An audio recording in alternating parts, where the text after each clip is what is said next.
Hello and welcome to From Garden to Plate. I am Alice Erickson, the creator of this channel on YouTube. Throughout the content of this channel, I will be going over my tricks and tips that will give you the best yield in your garden and how to utilize an item that you preserved from the bounty of the harvest into everyday delicious meals. I will also be doing tutorials on how to properly preserve food. If that truly interests you, please like and subscribe. In today's episode, I will be going over how to get your berry plants off to an amazing start of the year by pruning and adding to the soil. I will also be utilizing my Italian herb seasoning and making sausage and onions and peppers with some tots as well. Well, berry season. Got to start them off, right? So I have my box here, which is pretty cool. I have a netting that's all the way around, and then I have chicken wire. The reason that is to keep out the birds and keep out the rabbits. They like to eat them, all the fresh buds off of the berries. My blueberries are coming back nice and strong. I do have to do some actual pruning onto the raspberries and blackberry. I will give you a close-up on how to do that. I just took out all my bonsais, unwinterized them. I'm going to use that to add to my soil. And I'm going to add specific berry food, which is 454 if you are curious. I'll put that layer down first, then put on the organic matter on top to add to the soil and to protect the rhizomes and the crowns of the berries. I have two raspberries here. There's some old canes in which I need to cut, and there are new ones which I need to help out and move in proper placement. So I wanted to show you the difference of how to tell from an old cane to a new cane. Now, the rule of thumb is to just only cut after 2 to 3 years. Leave the originals alone, because if you cut it, you're actually going to mess up the cycle of getting buds and berries. So I have about 5 to 6 year olds here. As you can see, this is a much more bright, not as woody. I have some buds coming, so that is new growth. Want to leave that alone. This guy right here is very woody looking, very dry. That is an old cane that won't do anything for me. So cutting the canes will also promote new growth to come out when you're at the age that I am, 5 to 6 years old. You see that really long one right there? That's a good 8 to 10 feet. That's my blackberry. Quite huge. It looks like that is a 2 years old cane, so I'm safe to cut. There's no new growth on it. And down at the end there are the blueberries, which are doing awesome. They're budding up beautifully. So I'm going to show you how to properly cut. What you want to do is cut at an angle. The reason for the angle is because water can drip off of it and slide off. If you cut it flat, it will cause disease onto the plant. Nobody wants that. So I told you of my old cane here.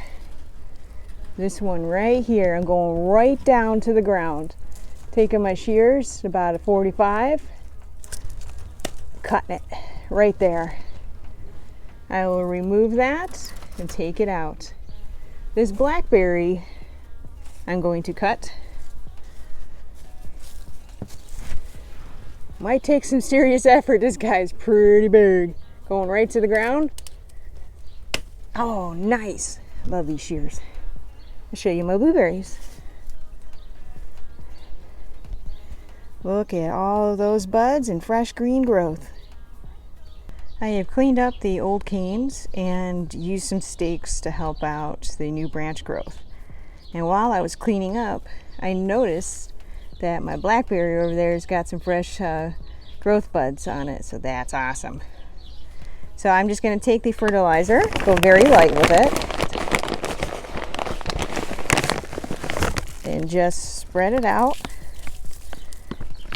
I don't want to go real heavy because too much fertilizer is not a good thing. This is granule, so a slow release too, which is awesome. I use a compost-based fertilizer. It's all natural. Going natural is best because the plant absorbs it better than synthetics. The fertilizer is spread out to what I like, not too much, good layer. I am going to add the organic matter.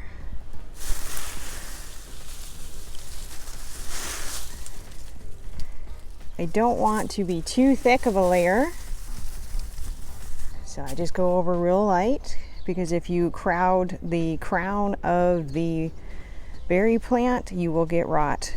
This is just to break down over time and give a protection layer over the soil so the micros don't get sunburned, and all around the process is much more efficient.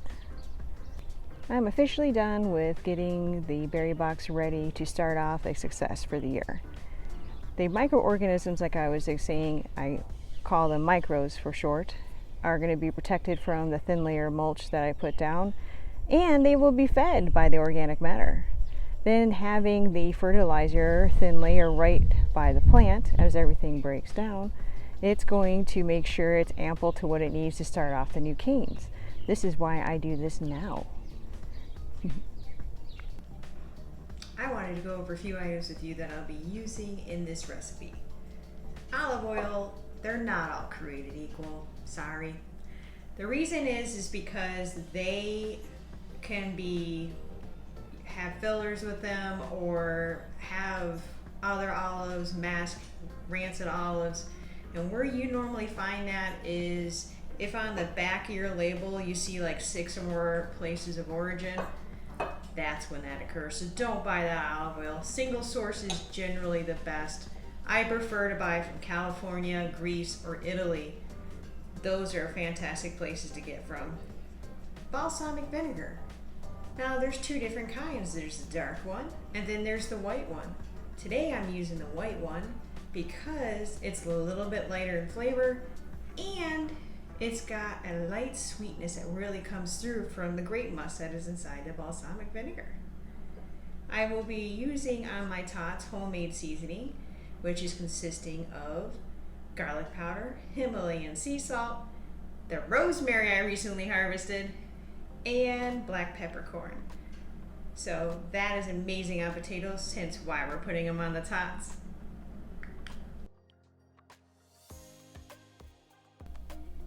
Wanted to show you a trick in order to prep your bell pepper. Cut the bottom, go in and cut the membrane.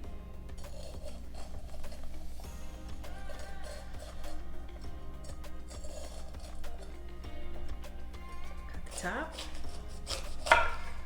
do the same, cut the membrane.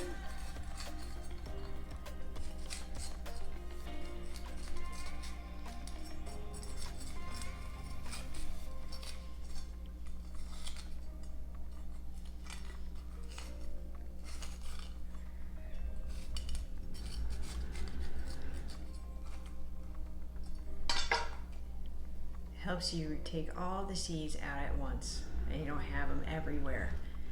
Then what I do is I will take one slit down. It's easier to cut the bell pepper. Cut membrane out right there.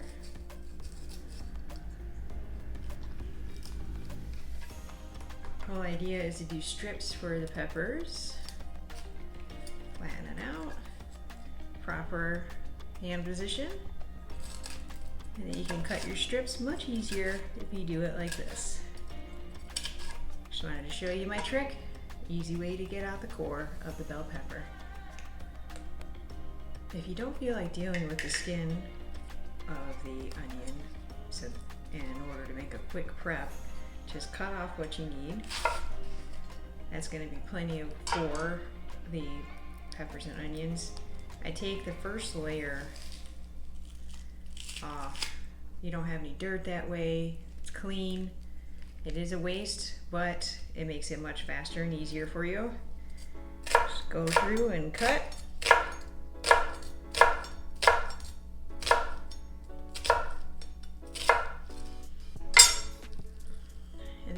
break them apart for the peppers and onions that are gonna go on top of the sausages. Nice and easy. And I will season them in oil and the vinegar in just a moment. Start off with your seasoning first because you're going to be using the oil later. Doing 1 tablespoon of the Italian herb. It's the bounty of the harvest.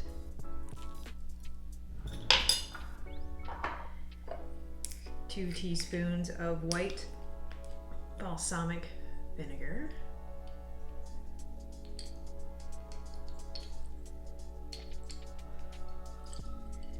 And then 1 tablespoon of the olive oil.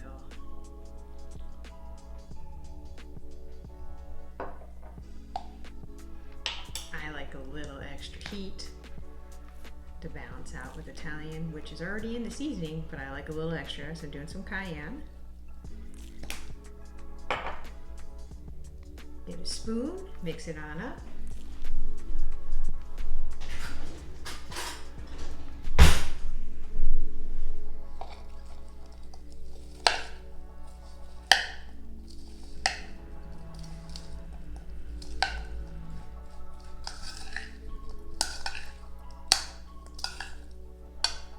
Set that aside, and you're ready to rock. I am preheated now to add the oil. Do this over the sink, not over the stove. Don't want to flame your face, right?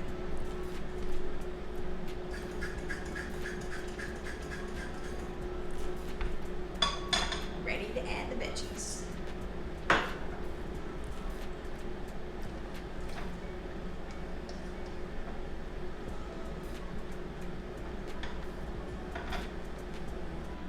Just to add more texture to what you're eating, why not toast the bread?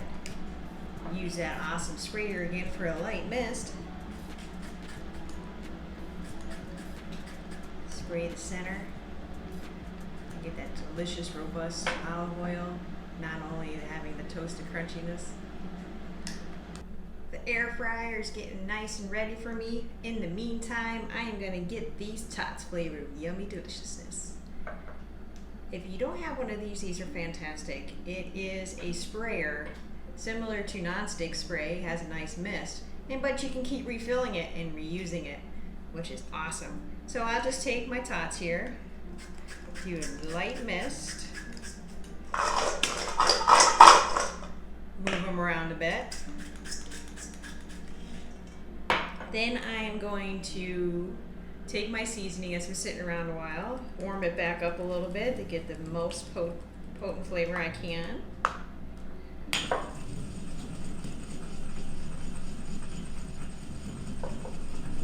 Doesn't take long, just a couple turns. Sprinkle it on. Toss them around.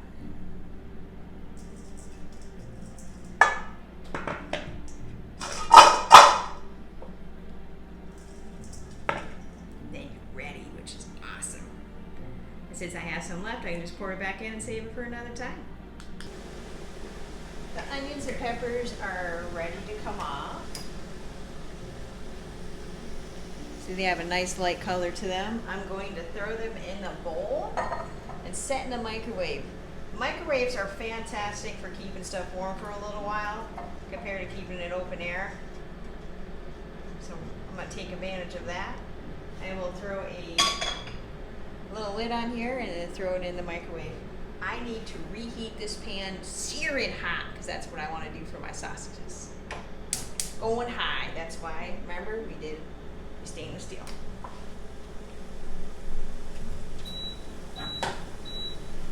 Got that lid going in the microwave. Oh yeah. And all those veggies and that seasoning left a little bit in the pan, so when they'll go on the sausage, that's what's up.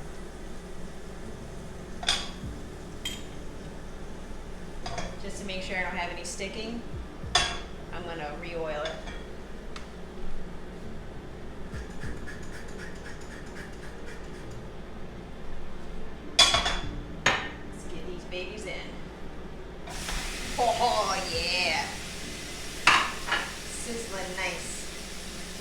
idea is to brown every edge on high heat and then turn it down to medium so it cooks. And it still retains a lot of the moisture. You're creating a nice seal, which is a nice texture. It's just straight popping, right? Anyway, so you see I got nice edge and seals on the sausages, so they are ready. So I'm going to plate and then try and let you know how good it is. I have my homemade spicy ketchup here for my tots. Perfectly ready.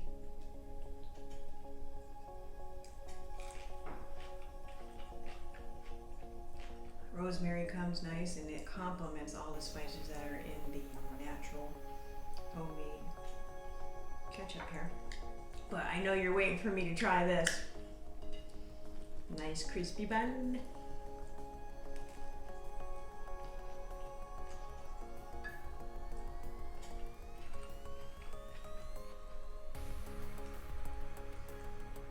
A little bit of heat added from the cayenne. They got a little sweetness from the musk, or the musk from the grapes. The sausage has a nice seal on it, still nice and moisture. Thank you so much for watching today. I appreciate you. Hope to see you soon.